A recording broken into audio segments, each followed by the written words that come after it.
But my general rule of thumb is I tend, except for like exceptional topics like, the one I mentioned, I tend not to just not talk about it. The reason is because working in the church since like 17 years ago, when I talk with young people that are in their 20s and older, and when I tend to have a practice where I have this open Q&A, question and answer, and they can ask me whatever they want.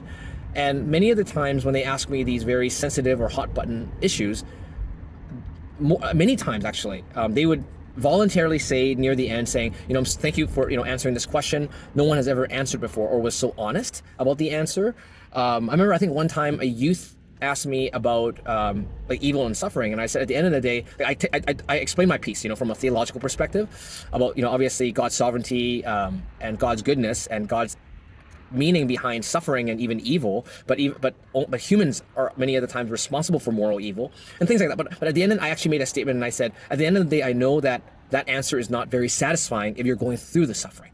And then I think someone said that they thanked me for the answer. My point is, I realized that, and in some youth that grew up in the church, they leave the religion, or in this case, they leave the church. Maybe they thankfully might still profess faith in Jesus, but they leave the church because these answers were not given. Maybe they felt like the church didn't have the answer, pastors didn't have an answer, or maybe it was just religiosity. Maybe it kind of played into that whole idea of religion maybe is against truth and history and science.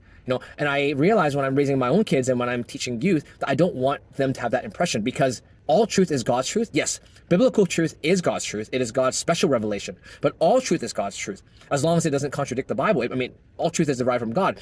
Many scholars have explained that the foundations of even the Enlightenment was in biblical Christianity, which was a transition from Platonism, which I don't want to get into that right now. But the point is that all truth is God's truth. And so, yeah, that's kind of how my recommendation for you, even as you talk with your kids, do your best not to, as long as if they're asking the question, it's probably 9 times out of 10 not too early to talk about it. And even some of the sensitive topics, or even some of the more topics that you think are kind of adult, like for example sexuality, you can still, like even with our daughter, we talk about male and female private parts, right, in like kid language, to get her ready so that nearing puberty, we ought to have that conversation with her, because I don't want her to learn from her friends, God forbid, and definitely not social media. So have those conversations, pray, ask God for wisdom.